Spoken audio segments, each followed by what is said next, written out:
Los presentadores de noticias en televisión leen sus noticias en el aparato electrónico denominado teleprompter, que ya se usa desde el año 1980, pero que se inventó aproximadamente en 1950.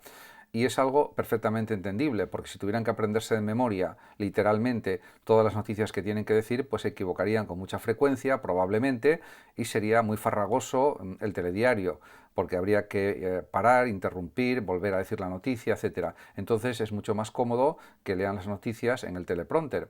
Eso no significa que no puedan tener muy buena memoria, pero eso es lo más práctico y lo más sensato en un programa de televisión de noticias, como es lógico. Por tanto, diríamos que hay que tener en cuenta este tipo de cosas para no creer que siempre hablar de memoria es lo mejor.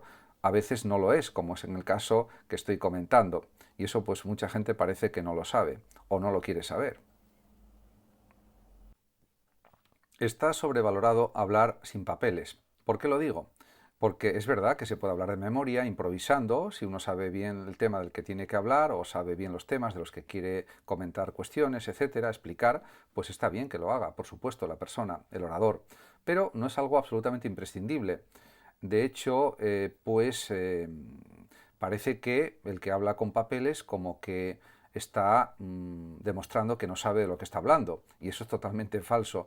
Lo que sucede es que al hablar sin papeles puede haber errores, equivocaciones, puede haber también cosas que se querían decir y que se han olvidado, y eso le pasa a personas que tienen muy buena memoria también.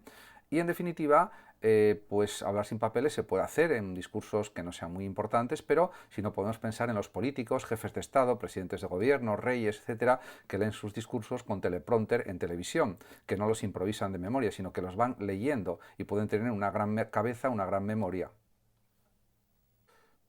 Hablar con papeles. Realmente Einstein, por ejemplo, a veces leía comunicados y podía haberlos dicho de memoria ante los medios entonces, la televisión, el cine, etcétera. Él murió en 1955. Y, por supuesto, ha habido grandes filósofos como Fichte, que, por ejemplo, en su doctrina de la religión iba leyendo una lección los domingos de una hora aproximadamente, escrita por él mismo, de altísimo nivel. Filósofos como Schelling y como por ejemplo Rudolf Carnap, que era un gran lógico y filósofo del siglo XX, también llevaba sus clases escritas, preparadas, pues igual de 8, 10 o 15 o 18 páginas y las leía. No pasaba nada. Lógicamente, él tenía una gran memoria, una gran inteligencia, una gran capacidad mental, pero prefería leer sus clases. Y así pasa con otros muchos científicos, pensadores, inventores, escritores, etcétera. No sucede absolutamente nada por hablar con papeles. Se pueden hacer luego improvisaciones, comentarios, aparte, etcétera. Y eso queda perfecto. Improvisar o no en las conferencias, ponencias o discursos. Yo creo que es mejor no improvisar demasiado, porque puede haber cosas que se querían haber dicho y no se dicen por falta de tiempo. Entonces, por eso muchos conferenciantes o ponentes llevan sus ponencias escritas. Luego pueden leer una parte de lo que han escrito e improvisar algunos aspectos, desarrollar puntos, pero si hay un tiempo limitado y quieres decir muchísimas cosas, es mejor llevarlo escrito porque eso es más estructurado, tiene un desarrollo más lógico y se evitan farragosas derivaciones. A lo mejor se habla demasiado de unas cuestiones y demasiado poco de otras. En cambio, si se lleva todo escrito o se llevan esquemas para seguir las ideas fundamentales o las ideas principales, eso hace que se traten todos los puntos que se querían desarrollar en la conferencia, en la ponencia, en el discurso, etcétera. Por tanto, se puede hacer una combinación entre improvisar o no improvisar. Eso ya depende de cada situación. Improvisar en los vídeos cortos.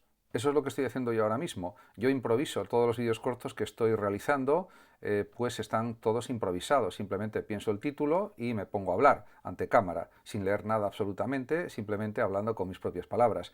Eso es muy importante también, por ejemplo, en los exámenes, que los alumnos aprendan los contenidos y luego desarrollen esas ideas con sus propias palabras. Pero para eso es absolutamente imprescindible entender muy bien los conceptos, repasarlos, estudiarlos, etcétera.